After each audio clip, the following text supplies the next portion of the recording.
Hello students, this is Sociology paper. Topic is Classical Sociological Tradition, Unit 2, and today's topic is Karl Marx. His period starts from 5th May 1818 to 14th March 1883. Friends, this has been written by Dr Sujata Karade, Associate Professor, Srimati Champaben Mahila Mahavidyalaya, Ratansinagar, Sangli. Topic is Karl Marx. Karl Heinrich Marx, 5th May 1818 to 14th March 1883, was a German philosopher, economist, sociologist, journalist, and revolutionary socialist. He is also considered one of the greatest economists in history. His ideas played a significant role in the establishment of the social sciences and the development of the socialist movement. He published numerous books entitled The Communist Manifesto 1848 and Das Kapital from 1867 to 1894. He often worked closely with his friend as Friedrich Engels, who recognized as socialist, fellow revolutionary socialist. His life sketch is: Marx was born in Jewish and wealthy middle-class family in Trier, a small town in the western Rhenish province of Prussia, with 7 brothers and sisters. Marx studied at both the University of Bonn and the University of Berlin in 1836, where he became interested in the philosophical ideas of the young Hegelians. Hegel was already dead when Marx entered the University of Berlin, but his spirit still dominated it fully, and Marx, after but a short period of resistance, surrendered to that spirit. He was deeply engaged in writing his doctoral thesis, The Difference Between the Democritean and Epicurean Philosophy of Nature, which he finished in 1841. The essay has been described as a daring and original piece of work in which he set out to show that theology must yield to the superior wisdom of philosophy, and as such was controversial, particularly among the conservative professors at the University of Berlin. Marx decided to submit it instead to the more liberal University of Jena, whose faculty awarded him his PhD based on it. He moved to the city of Cologne in 1842, where he began writing for the radical newspaper Rheinische Zeitung, where he expressed his increasingly socialist views on politics and wrote on critics of German idealistic philosopher Hegel. He criticized the governments of Europe and their policies, but also liberals and other members of the socialist movement whose ideas he thought were ineffective or outright anti-socialist. After the paper published an article strongly criticizing the monarchy in Russia, the Russian Tsar Nicholas I, an ally of Prussian monarchy, requested that the Rheinische Zeitung be banned. The Prussian government shut down the paper in 1843. Marx wrote for the young Hegelian journal, the Jewish Französische Jahrbuch, in which he criticized the censorship instructions issued by Prussian King Friedrich William IV. His article was censored and the newspaper closed down by the authorities shortly after he began to work out his theory of dialectical materialism. Moving to Paris in 1843, he began writing for other radical newspapers. He met Engels in Paris, and 2 men worked together on a series of books. Exiled to Brussels, he became a leading figure of the Communist League before moving back to Cologne, where he found his own newspaper. In 1849, he was exiled again and moved to London together with his wife and children. In London, where the family was reduced to poverty, Marx continued writing and formulating his theories about the nature of society. Marx is typically cited along with Emile Durkheim and Max Weber as one of the 3 principal architects of modern social science. Marx offered theories that could often be tested with the scientific method. Both Marx and Auguste Comte set out to develop scientifically justified ideologies in the wake of European secularization and new developments in the philosophy of history, philosophies of history and science. Whilst Marx, working in the Hegelian tradition, rejected Comtean sociological positivism in attempting to develop a science of society, he nevertheless came to be recognized as a founder of sociology as the word gained wider meaning in modern sociological theory. Marx's thought demonstrates influences from many thinkers, which greatest are philosopher Greek William Friedrich Hegel, the classical economics Adam Smith, and David Ricardo, French socialist, thought in particular the thought of Jean-Jacques Rousseau, Henry de Saint-Simon, Pierre-Joseph Proudhon, and Charles Fourier, and German philosopher. Marx's view of history, which came to be called historical materialism, controversially adopted as the philosophy of dialectical materialism by Engels and Lenin, certainly shows the influence of Hegel's claim that one should view reality and also history dialectically. However, Hegel had thought in idealist terms, putting ideas in forefront, whereas Marx sought to rewrite dialectics in materialist terms, arguing for the primacy of matter over idea. Where Hegel saw the spirit as driving history, Marx saw this as an unnecessary mystification obscuring the reality of humanity and its physical actions shaping the world. Though inspired by French socialist and sociologist thought, Marx criticized utopian socialists, arguing that their favored small-scale socialistic communities would be bound to marginalization and poverty, and that only a large-scale change in the economic system can bring about real change.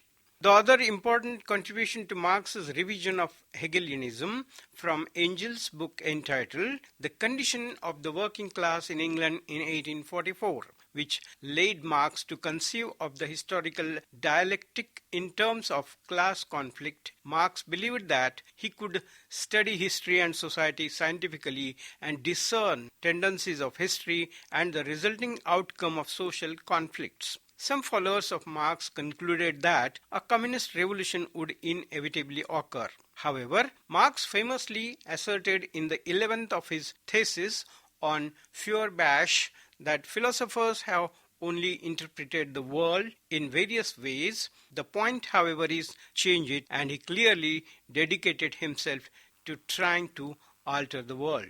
Marx's important publications are: first, 1843, 3 articles published in French-German yearbook. 1. The Jewish Question. 2nd is Critical Analysis of Hegel's Philosophy of Law. And 3rd, The Holy Family. In 1847, The Poverty of Philosophy and the German Ideology. In 1848, The Communist Manifesto. 1850, The Class Struggles in France. 1852, The 18th Brumaire of Louis Bonaparte. 1859, A Critic of Political Economy. 1867, Das Kapital Volume 1, Volume 2 and Volume 3 were brought out by Friedrich Engels in 1885 and 1894. In 1871, The Civil War in France, which contained a detailed account of the uprising of Parisian workers. And lastly, 10 number, Critic of the Gotha Program, which was published after his death. The content starts of the books. Number 1, Dialectical Materialism, the dialectic. Marx's unique approach to reality we call as dialectic. This concept of dialectic, which taken from Hegel from 1770 to 1831, there are 2 basic features of dialectical analysis, contrast sharply with most sociological thinking. First, the dialectical analysis does not see a simple one-way cause and effect relationship among the various parts of the social influences never simply flow in one direction as they do for cause and effects. To the dialectical, can one factor may have an effect on another, but it is just as likely that the latter will have simultaneous effects on the former. Second feature is in dialectical analysis, social values are not separate from social facts. The many of sociologists believe that their values can and must be separated from their study of facts about the social world. According to them, the facts and values are invented ably intertwined with the result that the study of social phenomena is value-laden. Dialectical thinkers also take a rational view of the social world. They focus on the relations within and among various aspects of the social world, means the dialectic is its concern with conflict and contradiction. This leads to a number of byproducts, including a concern for the process of social change as well as a political program. But an important here is that The dialectic leads to an interest in the conflicts and contradictions among various levels of social reality. Marx believed that any study of reality must be attuned to the contradictions within society, and indeed Marx believed that these contradictions existed not simply in our minds, that is, in the way we understand the world, but there is a concrete material existence. At the heart of the capitalism was the contradiction between the demands of the capitalist to earn a profit and the demands of the worker who wants to retain some profit to subsist. The dialectical method. The dialectical approach does not recognize the division between social values and social facts. It leads away from any real understanding of the problems. Additionally, the dialectical method does not envision the social world as being dominated by cause and effect relationship. Instead, it looks at the reciprocal relations among social factors within the totality of social life. These relations include not only contemporary phenomena but also the effects of history, as dialecticians are concerned with how the past shapes to the present and how the present shapes in the future. Because of this complex set of relations, which often fold back in on themselves, the future is both indeterminate and contingent on individual action. Indeed, this relationship between actors and structures is at the heart of Marx's theory. Historical materialism. Marx's thinking developed at first in response to the idealist philosophy as Hegel. Hegel had viewed the course of history as a process in which the human special obtains ever-interesting knowledge of itself. Hegel had held that history developed through contradiction between ideas of reason and given realism. These contradictions necessarily resolve between ideas of reason and given realism. These contradictions necessarily resolve themselves by a process of rational development which he called dialectic, and history moved logically from stages of thesis to antithesis, then synthesis. Marx adopted a materialist view of history, and he insisted that all mental or spiritual life is fundamentally dependent on and reflective of the search of the human special for material survival means, as matter is the primary objective reality in nature. It is always seen in the society that man's practical activity in making of products from the material resources of formed a basic set of social and property relations which determined the nature and structure of other social institutions. Class formation, class conflict, etc. Marx's class theory, which is very important contribution in his other theories, it is based on the premise that the history of all hitherto existing society is the history of class struggles. According to this view, ever since human society emerged from its primitive and relatively undifferentiated state, it has remained fundamentally divided between classes who clash in the pursuit of class interests which are not common. Marx's analysis continually centers on how the relationships between men are shaped by their relative positions in regard to the means of production, that is, by their differential access to scarce resources and scarce power. He notes that unequal access need not, at all times and under all conditions, lead to active class struggle, but he considered it axiomatic that the potential for class conflict is inherent in every differentiated society, since such a society systematically generates conflicts of interest between persons and groups differentially located within the social structure, and more particularly in relation to the means of production. Means class is determined not by occupation but by the position an individual occupies in the process of production. Marx was concerned with the ways in which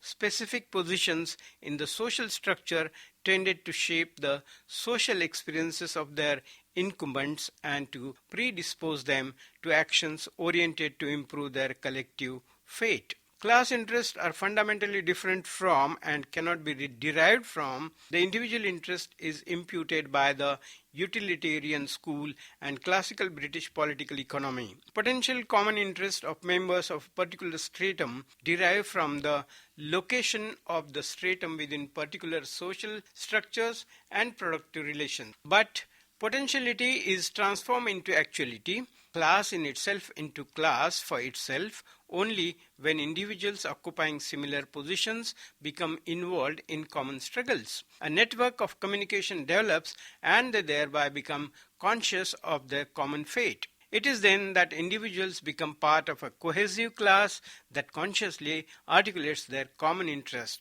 Although an aggregate of people may occupy similar positions in the process of production and their lives may have objectively similar determinants, they become a class as a self-conscious. Stratification and means of production. According to Marx, the basis upon which stratification systems rest is the relation of aggregates of men to the means of production. The major modern classes are the owners merely of labor power, owners of capital, and landowners whose respective sources of income are wages, profit, and grand rent. Classes are aggregates of persons who perform the same function in the organization of production, yet self-conscious classes, as distinct from aggregates of people sharing a common fate, need for their emergence a number of conditions, among which are a network of communication, the concentration of masses of people, a common enemy, and some form of organization. The same mode of reasoning that led Marx to assert that the working class was bound to develop class consciousness once the appropriate conditions were present also led him to contend that bureaucracy, because of the inherent competitive relations between capitalist producers, was incapable of developing an overall consciousness of its collective interests. In contrast to the utilitarian who conceive of self-interest as a regulator of a harmonious society, Marx sees individual self-interest among capitalists as destructive of their class interest in general and as leading to the ultimate self-destruction of capitalism. The very fact that each capitalist acts rationally in his own self-interest leads to ever-deepening economic crisis and hence to the destruction of the interest common to all, centralization of economical and political power. Marx granted that capitalists also found it possible to transcend their immediate self-interest, but he thought this possible primarily in the political and ideological spheres rather than in the economic. Capitalists, divided by the economic competition among them, evolved a justifying ideology and a political system of domination that served their collective interests. The state is the form in which the individuals of a ruling class assert their common interests. Hence, neither the bureaucracy as a class, nor the bureaucracy state, nor the bureaucracy ideology can serve truly to transcend the self-interest enjoined by the bureaucracy.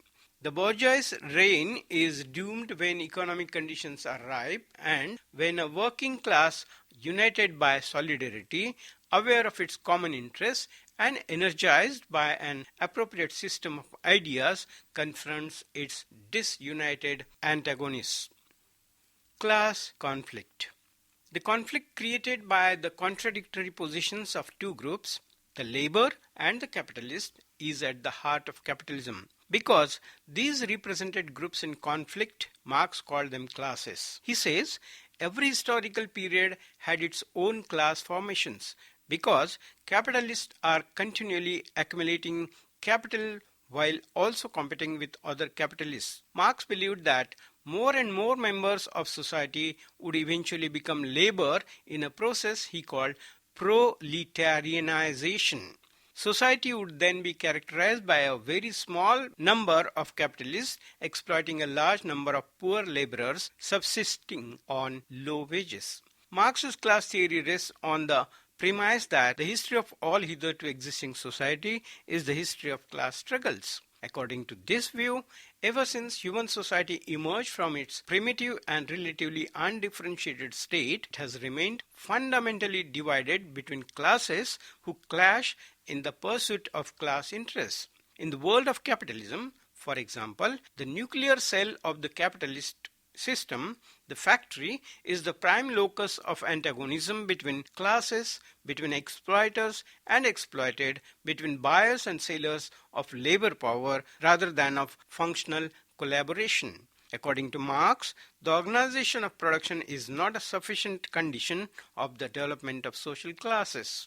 Although the class conflict has existed in every historical period, which namely forced man and slave, landlord and serf, guide master and journeyman, and Marx developed theory of class conflict in his analysis and critique of the capitalist society. Its main points which are following: the development of the laborers, first point; second, the importance of the property; third, the identification of economic and political power and authority; fourth, labor of classes; fifth, the theory of surplus value; sixth, alienation; seventh, class solidarity and antagonism; eighth is revolution; ninth, dictatorship of the proletariat; and 10th, the last one, create communist society. The structures of capitalist society. Marx wrote in response to the rapid changes taking place in Europe in response to industrialization in Germany. This period of dislocation and poverty is the context for Marx's notion of alienation, and his critics were designed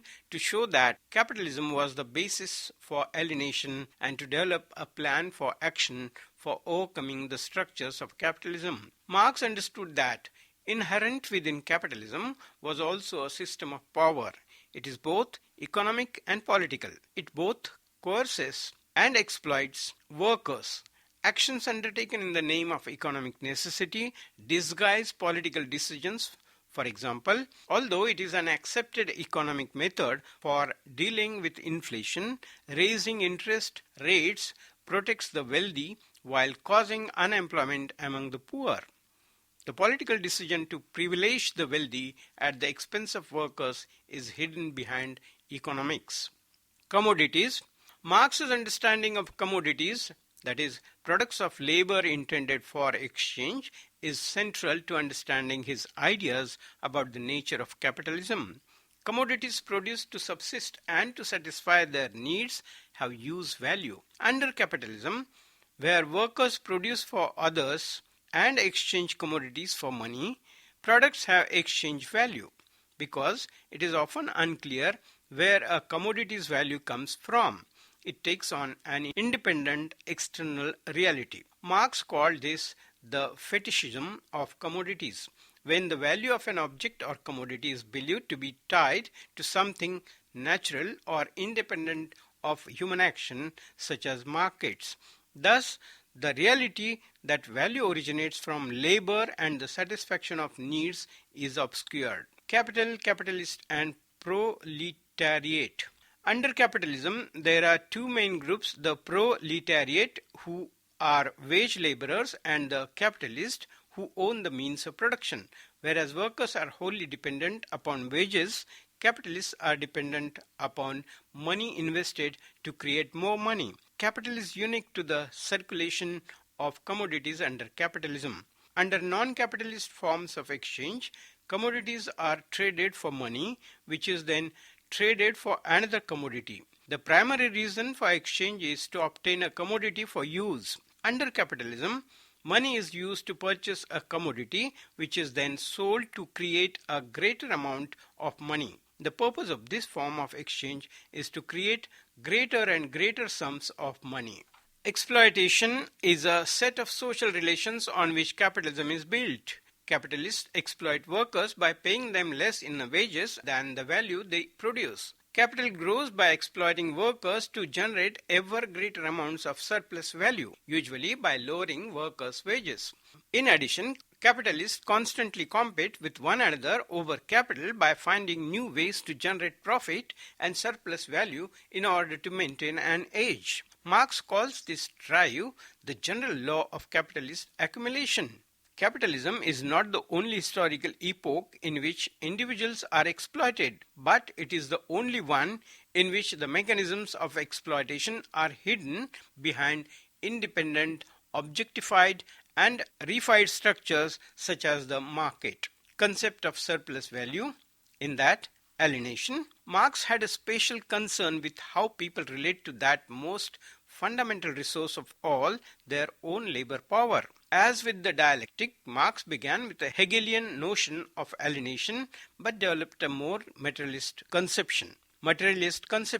Capitalism mediates social relationships of production, such as among workers or between workers and capitalists, through commodities including labor, which are bought and sold on the market. For Marx, the possibility that one may give up ownership of one's own labor, one's capacity to transform the world, is tantamount to being alienated from one's own nature. It is a spiritual loss. Marx described this loss as commodity fetishism, in which the things that people produce, commodities, appear to have a life and movement of their own to which humans and their behavior merely adapt. Economic alienation under capitalism is involved in men's daily activities and not only in their minds, as other forms of alienation might be. Religious alienation as such occurs only in the sphere of consciousness, in the inner life of man, but economic alienation is that of real life. It therefore affects both aspects. Due to alienation, the man becomes one-sided. It is an impediment in the ideal of total man. Explaining the process of increase in alienation of man, Karl Marx has said, "Within the capitalist system, all methods for raising the social productiveness of labor are brought about at the cost of the individual laborer. All means for the development of production transform themselves into means of domination over and exploitation of the producers. They mutilate the laborer into fragment of man, degrade him to the level of an appendage of a machine, destroy every remnant of charm in his work, and turn it into hated toil. They estrange from him the intellectual potentialities of the labor process in the same proportion as science is incorporated in it as an independent power. They distort the conditions under which he works, subject him during the labor process to a despotism, but all methods for the accumulation of surplus value are at the same time methods of accumulation, and every extension of accumulation becomes again a means for the development of those methods." Explicitly stated or tacitly assumed, the notion of alienation remained central to Marx's social and economic analysis. In an alienated society, the whole mindset of men, their consciousness, is to a large extent only the reflection of the condition in which they find themselves and the position in the process of production in which they are variously placed. According to Marx, industrialization is at the root of alienation among the laborer class. The industrialized society again leads to self-alienation. Industrialization increases social disorganization, and this in its turn leads to alienation. The causes of alienation, which are industrialization, urbanization, powerlessness, social disequilibrium, exploitation, and social disorganization, etc., etc. Now, role of the state. In the Communist Manifesto, Marx has described that the state is an institution which economically exploits the majority class. The one and only function of the state is to politically legitimize the economic domination and exploitation of one class over another. Marx believed that if the process of production is to be smooth, if the conflict and disparity are to be removed, the state which perpetuates the disparity, the exploitation and conflict must be destroyed. Marx was convinced that destruction of the class system and disappearance of the state can take place only if the capitalist regime is replaced by a classless social order.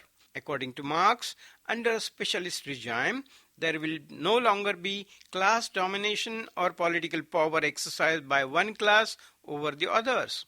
The new social setup would be non-antagonistic, and as a consequence, by definition, as it were, the state will have to disappear, since the state exists only so long as one class needs to dominate and exploit the others. And the power of the state does not and cannot disappear in a planned society. Even when private ownership of instruments of production has disappeared, the state came into existence due to the interclass conflicts.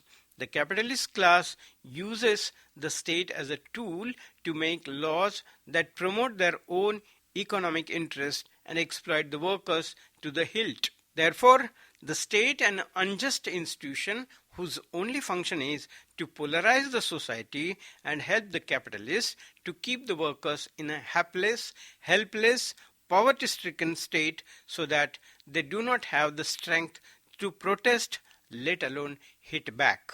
Summary: Karl Heinrich Marx, recognized as a German philosopher, economist, sociologist, journalist and revolutionary socialist. He is also considered one of the greatest economists in history. His ideas played a significant role in the establishment of the social sciences and the development of the socialist movement. Marx derived the idea from Hegel, and this shapes all of Marx's work. An interest in the dialectic leads into complex philosophical issues, but our discussion concentrates on those elements of the dialectic that are most relevant to Marx's sociology and to sociological theory in general. The dialectic emphasizes that there are no simple cause and effect relationships among elements of the social world.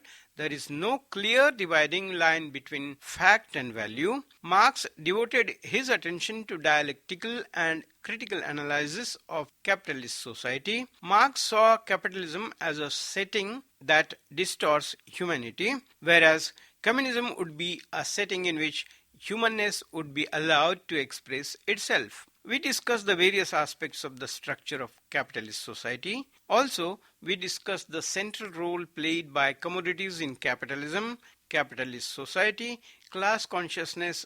In this way, Marx's contribution is very much important in the social sciences. Students, based on this topic, there are questions. First question is, explain Marx's theory of dialectical materialism. Second is, explain Marxist class theory.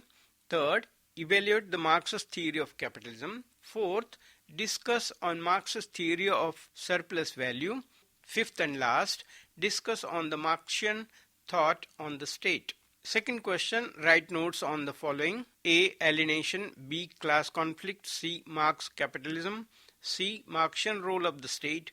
And fifth is capitalism. Students, you can refer these books. The list is as follows. Number 1, Aaron Raymond, 1965-67, Main Currents in Sociological Thought, Volume 1 and 2. Second book, Kozer, Louis A., 1979, Masters of Sociological Thought, New York, Harcourt, Brace, Jovanovich. Third, Fletcher, Ronald, 1994, The Making of Sociology, 2 volumes, Jaipur, Rawat Publication. Fourth, Giddens, Anthony, 1997, Capitalism and Modern Social Theory, an Analysis of Harrington, Modern Social Theory, Oxford.